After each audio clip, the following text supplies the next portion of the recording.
The Size Matters Handwriting Program strongly recommends grade level adapted writing paper. How many times have you gone into a classroom and the kids are using regular ruled paper? Sure, they may have gotten that thin green primary paper in kindergarten, but once they're in first grade, it's all the same. Those black marble journal books have wide ruled lines. Worse are those workbooks with either single lines or big boxes. These kids haven't even mastered the importance of letter size consistency, let alone the ability to make their letters the right size without structure and appropriate rulings. So first know that there are rulings that are appropriate for each grade level. In pre-K, the distance between the top and the bottom line, and yes, we believe in lines because we believe in structure, is 1.5 inches. The skip space between a set of writing lines should be 1 inch. Now, skip space refers to the space between a set of writing lines. SMHP does not support a descender line since there are only 5 size 3 letters that go into that space. Having a descender line just makes it visually overwhelming. In kindergarten, it's 1 inch from top to bottom with a 5/8 inch skip space. First grade is 3/4 of an inch from top to bottom with a 1/2 inch skip space. Second grade is a 1/2 inch from top to bottom with a 3/8 inch skip space. And third grade is 3/8 of an inch from top to bottom with a 3/8 inch skip space.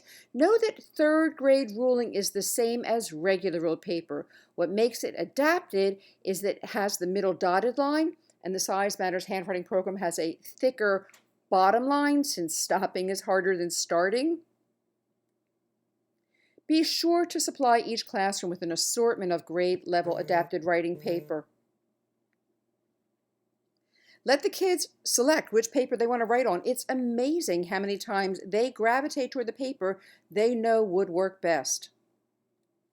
And then graduate students to a higher grade level paper once they demonstrate 80% accuracy in size. But imagine this, if you have a first grade student consistently making his letters the right size, graduate him to a higher grade level paper for him. It's tremendously exciting when kids feel like big kids. It motivates other kids to work harder making their letters the right size too.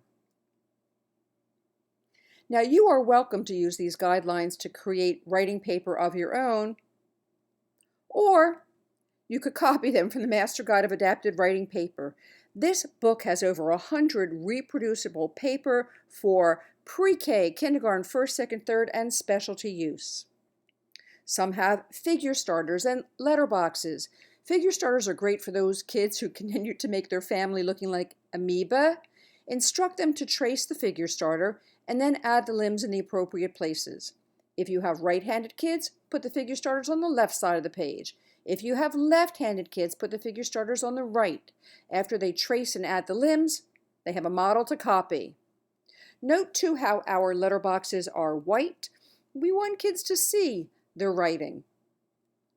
Here's a sample of a figure starter for an older student. Start with 2 circles for the younger ones and then progress to a circle head and a square body. Note how thick some of the bottom lines can be. This is first grade paper. Second ruling with a shaded skip space. Third grade. A sample of an assignment page with second grade ruling. And these same rulings are in the journal books ranging from kindergarten through first, second, and third. Paper packs are available if you don't have a copier. And even grade level lined labels for all those workbooks with big open spaces in which the children's writing starts in the middle and then grows huge. Consider placing a lined label in that box. If it's a really big box, place 2. If it's little, trim it to fit. You don't have time to make lines, and even if you did, a single line would not be enough. Any questions? Feel free to write and visit our website. Happy printing, everyone!